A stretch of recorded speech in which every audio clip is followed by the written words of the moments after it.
There's never enough time to do everything you have to do. You are literally swamped with work and personal responsibilities, projects, stacks of magazines to read, and piles of books you intend to get to one of these days as soon as you get caught up. But the fact is that you are never going to get caught up. You will never get on top of all your tasks. You will never get far enough ahead to be able to get to all those books, magazines, and leisure time activities that you dream of. And forget about solving your time management problems by becoming more productive. No matter how many personal productivity techniques you master, there will always be more to do than you can ever accomplish in the time you have available to you, no matter how much time it is. You can get control of your time in your life only by changing the way you think, work, and deal with a never-ending river of responsibilities that flows over you each day. You can get control of your tasks and activities only to the degree that you stop doing some things and start spending more time on the few activities that can really make a difference in your life.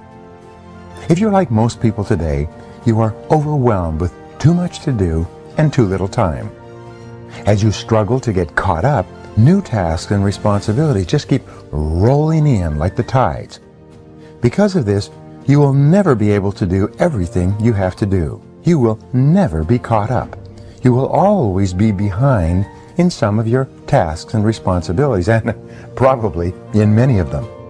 For this reason, and perhaps more than ever before, your ability to select your most important task at each moment and then to start on that task and get it done both quickly and well will probably have more of an impact on your success than any other quality or skill you can develop.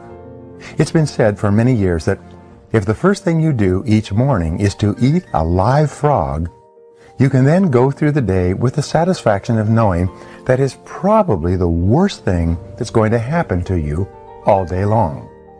Your frog is your biggest, most important task. It's the one you're most likely to procrastinate on if you don't do something about it right now. It's also the one task that can have the greatest positive impact on your life and results at the moment. Discipline yourself to begin immediately and then to persist until the task is complete before you go on to something else. Think of this as a test. Treat it like a personal challenge. Resist the temptation to start with the easier task. Continually remind yourself that one of the most important decisions you make each day is your choice of what you will do immediately and what you will do later, if you do it at all. In study after study of men and women who get paid more and promoted faster, the quality of action orientation stands out as the most observable and consistent behavior they demonstrate in everything they do. Successful, effective people are those who launch directly into their major tasks and then discipline themselves to work steadily and single-mindedly until those tasks are complete. Failure to execute is one of the biggest problems in organizations today. Many people confuse activity with accomplishment. They talk continually, hold endless meetings, and make wonderful plans. But in the final analysis, no one does the job and gets the results required. Fully 95% of your success in life and work will be determined by the kinds of habits that you develop over time. A habit of setting priorities, overcoming procrastination, and getting on with your most important task is a mental and physical skill. As such, this habit is learnable through practice and repetition, over and over again, until it locks into your subconscious mind and becomes a permanent part of your behavior. Once it becomes a habit, it becomes both automatic and easy to do. Whenever you complete a task of any size or importance, you feel a surge of energy, enthusiasm, and self-esteem. The more important the completed task, the happier, more confident, and more powerful you feel about yourself and your world. The completion of an important task triggers the release of endorphins in your brain. These endorphins give you a natural high. The endorphin rush that follows successful completion of any task makes you feel more creative and confident. Here's one of the most important of the so-called secrets of success. It is that you can actually develop a positive addiction to endorphins and to the feeling of enhanced clarity, confidence, and competence that they trigger. When you develop this addiction, almost without thinking, you begin to organize your life in such a way that you are continually starting and completing ever more important tasks and projects. You actually become addicted in a very positive sense to success and contribution.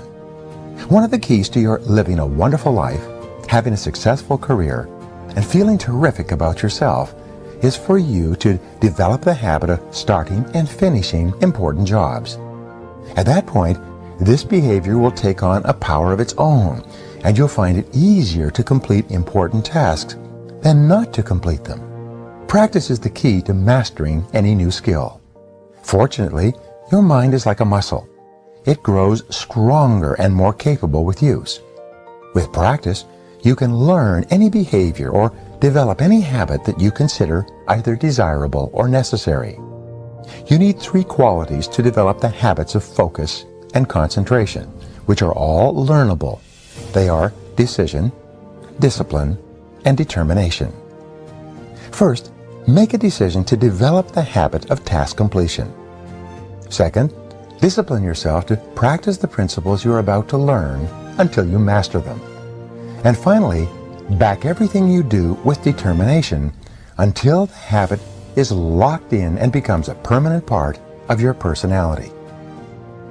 The number one reason why some people get more work done faster is because they are absolutely clear about their goals and objectives, and they don't deviate from them.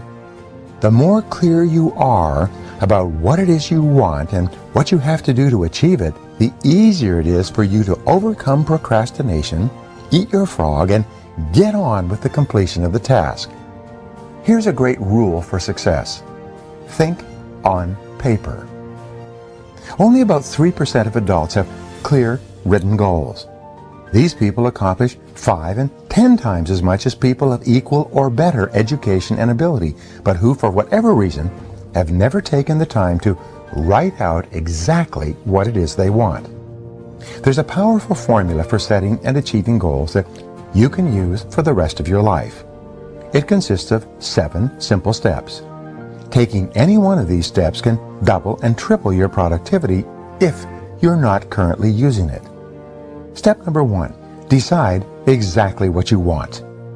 Either decide for yourself or sit down with your boss and discuss your goals and objectives until you are crystal clear about exactly what is expected of you and in what order of priority.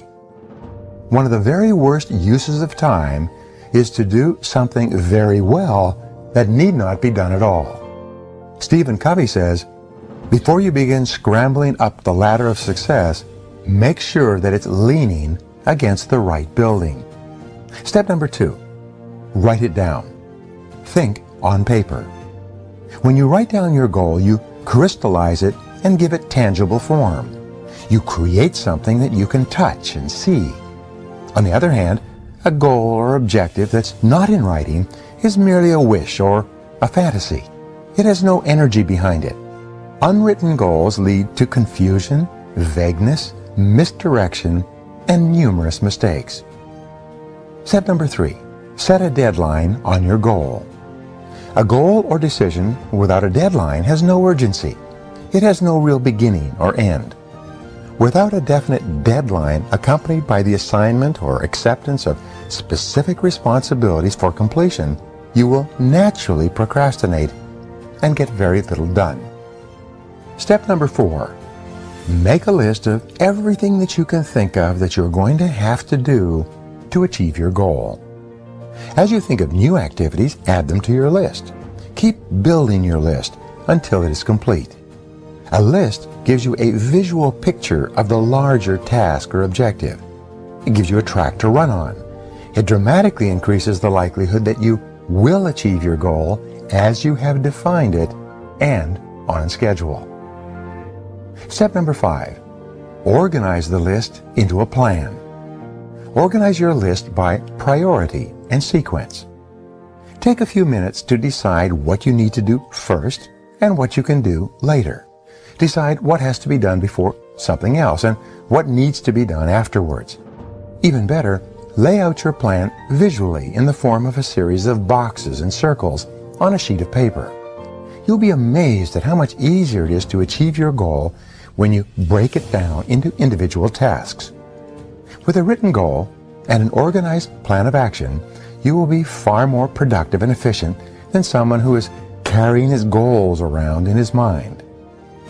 Step number 6. Take action on your plan immediately. Do something, do anything. An average plan vigorously executed is far better than a brilliant plan on which nothing is done. For you to achieve any kind of success, execution is everything.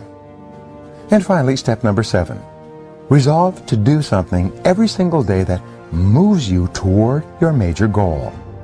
Build this activity into your daily schedule. Read a specific number of pages on a key subject. Call on a specific number of prospects or customers. Engage in a specific period of physical exercise.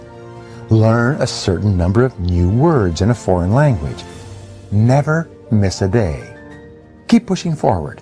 Once you start moving, keep moving. Don't stop.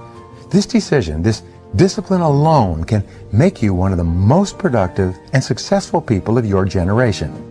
Planning is bringing the future into the present so that you can do something about it right now. The very act of thinking and planning unlocks your mental powers, triggers your creativity, and increases your mental and physical energies. Conversely, as Alex McKenzie wrote, action without planning is the cause of every failure.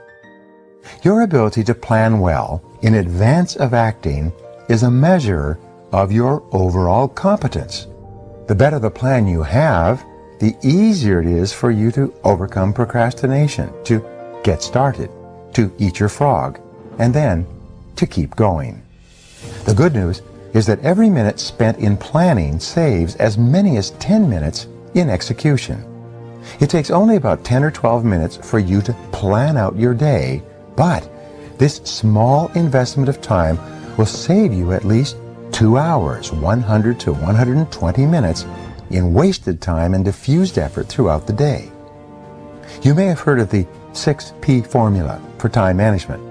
It says, proper prior planning prevents poor performance. And planning is really quite simple to do. All you need is a piece of paper and a pen. Always work from a list. When something new comes up, add it to the list before you do it.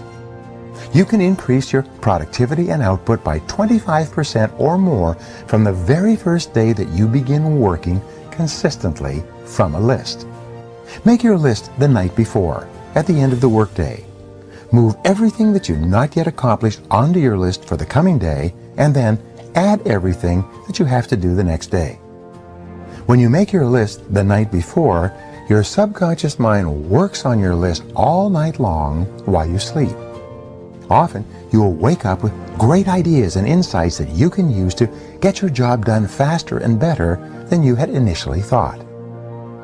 The more time you take to make written lists of everything you have to do in advance, the more effective and efficient you will be. Now, you need different lists for different purposes. First, you should create a master list on which you write down everything that you can think of that you want to do sometime in the future. This is the place where you capture every idea that comes to you and every new task or responsibility that comes up.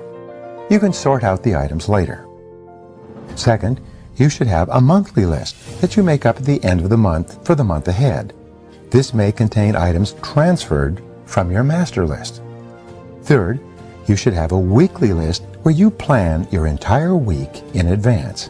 This is a list that is under construction as you go through the current week. This discipline of systematic time planning can be very helpful to you. Many people have told me that the habit of taking a couple of hours at the end of each week to plan the coming week has increased their productivity dramatically and changed their lives completely. This technique will work for you as well. Finally, you should transfer items from your monthly and weekly lists onto your daily list. These are the specific activities that you are going to accomplish the following day. As you work through the day, tick off the items on your list as you complete them. This activity gives you a visual picture of accomplishment. It generates a feeling of success and forward motion. Seeing yourself working progressively through your list motivates and energizes you. It raises your self-esteem and self-respect. Steady, visible progress propels you forward and helps you to overcome procrastination. As you work through your list, you will feel more and more effective and powerful. You will feel more in control of your life. You will be naturally motivated to do even more. You will think better and more creatively. You will get more and better insights that enable you to do your work even faster. We always have time enough if we will but use it aright. The 80-20 rule is one of the most helpful of all concepts of time and life management. It's also called the Pareto principle after its founder, the Italian economist Vilfredo Pareto, who first wrote about it in 1895. Pareto noticed that people in his society seemed to divide naturally into what he called the vital few, the top 20% in terms of money and influence, and the trivial many, the bottom 80%. He later discovered that virtually all economic activity was subject to this Pareto principle as well. For example, this rule says that 20% of your activities will account for 80% of your results. 20% of your customers will account for 80% of your sales. 20% of your products or services will account for 80% of your profits. 20% of your tasks will account for 80% of the value of what you do, and so on.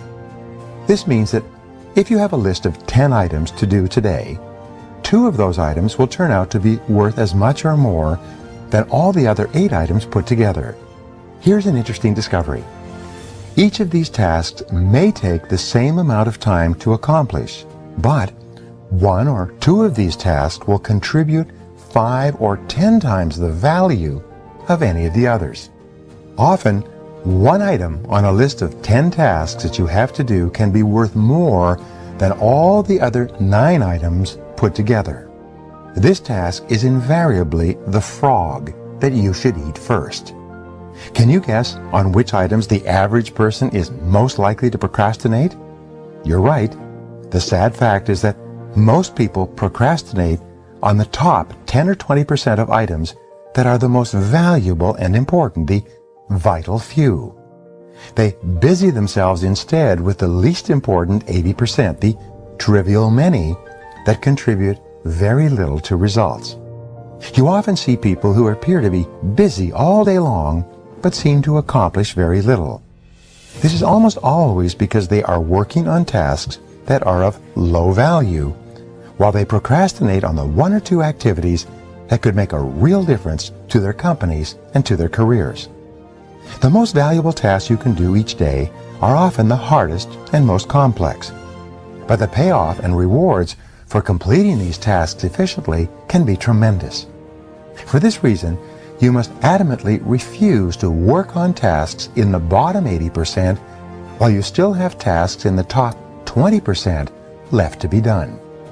Before you begin work, always ask yourself, is this task in the top 20% of my activities or in the bottom 80%? And here's a rule for success. Resist the temptation to clear up small things first. Remember, whatever you choose to do over and over again eventually becomes a habit that's hard to break. If you choose to start your day on low-value tasks, you will soon develop the habit of always starting and working on low-value tasks. This is not the kind of habit you want to develop or keep. The hardest part of any important task is getting started on it in the first place. Once you actually begin work on a valuable task, you seem to be naturally motivated to continue. A part of your mind loves to be busy working on significant tasks that can really make a difference. Your job is to feed this part of your mind continually. Time management is really life management, personal management. It's really taking control of the sequence of events. Time management is control over what you do next. And you are always free to choose the task that you will do next. Your ability to choose between the important and the unimportant is the key determinant of your success in life and work. Effective, productive people discipline themselves to start on the most important task that is before them. They accomplish vastly more than the average person and are much happier as a result. This should be your way of working as well. The mark of the superior thinker is his or her ability to accurately predict the consequences of doing or not doing something. The potential consequences of any task or activity are the key determinants of how important it really is to you and your company. This way of evaluating the significance of a task is how you determine what your next frog really is. Dr. Edward Banfield of Harvard University, after more than 50 years of research, concluded that long-time perspective is the most accurate single predictor of upward social and economic mobility in America. Long-time perspective turns out to be more important than family background, education, race, intelligence, connections, or virtually any other factor in determining your success in life and at work. Your attitude toward time, your time horizon, has an enormous impact on your behavior and your choices. People who take a long view of their lives and careers always seem to make much better decisions about their time and activities than people who give very little thought to the future. And here's a rule for success. Long-term thinking improves short-term decision-making.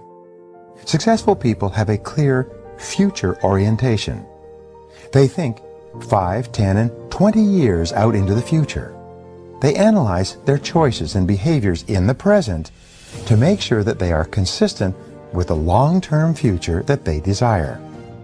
Before starting on anything, you should always ask yourself, what are the potential consequences of doing or not doing this task?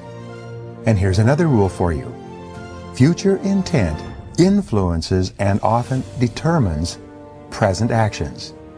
The clearer you are about your future intentions, the greater influence that clarity will have on what you do in the moment. With a clear, long-term vision, you are much more capable of evaluating an activity in the present and to ensure that it is consistent with where you truly want to end up. Successful people are those who are willing to delay gratification and make sacrifices in the short term so that they can enjoy far greater rewards in the long term.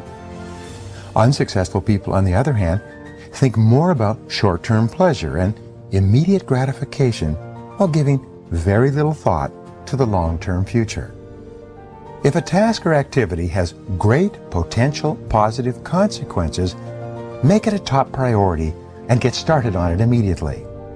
If something can have large potential negative consequences, if it's not done quickly and well, that should become a top priority as well. You see, the time is going to pass anyway. The only question is how you use it and where you are going to end up at the end of the weeks and months that pass. And where you end up is largely a matter of the amount of consideration you give to the likely consequences of your actions in the short term. Thinking continually about the potential consequences of your choices, decisions, and behaviors is one of the very best ways to determine your true priorities in your work and personal life. So what is holding you back? What sets the speed at which you achieve your goals? What determines how fast you move from where you are to where you want to go? Why aren't you at your goal already? These are some of the most important questions you will ever ask and answer on your way to achieving high levels of personal productivity and effectiveness. Whatever you have to do, there's always a limiting factor that determines how quickly and well you get it done. Your job is to study the task and identify the limiting factor or constraint within it. You must then focus all of your energies on alleviating that single choke point. In virtually every task, large or small, one factor sets the speed at which you achieve the goal or complete the job. What is it? Concentrate your mental energies on that one key area. This can be the most valuable use of your time and talents. This factor may be a person whose help or decision you need, a resource that you require, a weakness in some part of your organization, or something else. But the limiting factor is always there, and it is always your job to find it. The accurate identification of the limiting factor in any process and the focus on that factor can usually bring about more progress in a shorter period of time than any other single activity. The 80-20 rule applies to the constraints in your life and in your work. What this means is that 80% of the constraints, the factors that are holding you back from achieving your goals, are internal. They are within yourself, within your own personal qualities, abilities, habits, disciplines, or competencies. Only 20% of the limiting factors are external to you or to your organization. Your key constraint can be something small and not particularly obvious. Sometimes it requires that you make a list of every step in the process and examine every activity to determine exactly what is holding you back. Look into your company honestly. Look within your boss, your coworkers, and members of your staff to see if there's a key weakness that is holding you or the company back, that is acting as a brake on the achievement of your key goals. In your own life, you must have the honesty to look deeply into yourself for the limiting factor or limiting skill that sets the speed at which you achieve your personal goals. Successful people always begin the analysis of constraints by asking the question, what is it in me that is holding me back? They accept complete responsibility and look to themselves for both the cause and the cure of their problems. Keep asking, what sets the speed at which I get the results I want? The failure to identify the correct constraint or the identification of the wrong constraint can lead you in the wrong direction. You can end up solving the wrong problem. Behind every constraint or choke point, once it's located and alleviated successfully, you'll find another constraint or limiting factor. Whether it's getting to work on time in the morning or building a successful career, there are always limiting factors and bottlenecks that set the speed of your progress. Your job is to find them and to focus your energies on alleviating them as quickly as possible. The world is full of people who are waiting for someone to come along and motivate them to be the kind of people they wish they could be. The problem is that no one is coming to the rescue. These people are waiting for a bus on a street where no buses pass. As a result, if they don't take charge of their lives and put the pressure on themselves, they can end up waiting forever. And that is what most people do. Only about 2% of people can work entirely without supervision. We call these people leaders. This is the kind of person you are meant to be. Your job is to form the habit of putting the pressure on yourself and not waiting for someone else to come along and do it for you. The standards you set for your own work and behavior should be higher than anyone else could set for you. Make it a game with yourself to start a little earlier, work a little harder, and stay a little later. Always look for ways to go the extra mile, to do more than you're paid for. Your self-esteem, the core of your personality, has been defined by psychologist Nathaniel Branden as your reputation with yourself. You build up or pull down your reputation with yourself with everything you do or fail to do. The good news is that you feel terrific about yourself whenever you push yourself to do your best, whenever you go beyond where the average person would normally quit. Imagine each day that you have just received an emergency message and that you will have to leave town tomorrow for a month. If you had to leave town for a month, what would you absolutely make sure that you got done before you left? Whatever it is, go to work on that task right now. Imagine that you just received an all-expense-paid vacation as a prize. But you will have to leave tomorrow morning on the vacation, or it will be given to someone else. What would you be determined to get finished before you left so that you could take that vacation? Whatever it is, start on that one job immediately. Successful people continually put the pressure on themselves to perform at high levels. Unsuccessful people have to be instructed and supervised and pressured by others. By putting the pressure on yourself, you accomplish more and better tasks faster than ever before. You become a high-performance, high-achieving personality. You feel terrific about yourself, and bit by bit, you build up the habit of rapid task completion that then goes on to serve you all the days of your life. Now here's how you can put these ideas into action. Set deadlines and sub-deadlines on every task and activity. Create your own forcing system. Raise the bar on yourself and don't let yourself off the hook. Once you've set yourself a deadline, stick to it and even try to beat it. Write out every step of a major job or project before you begin. Then, determine how many minutes and hours you will require to complete each phase. Organize your daily and weekly calendars to create time segments where you work exclusively on these tasks.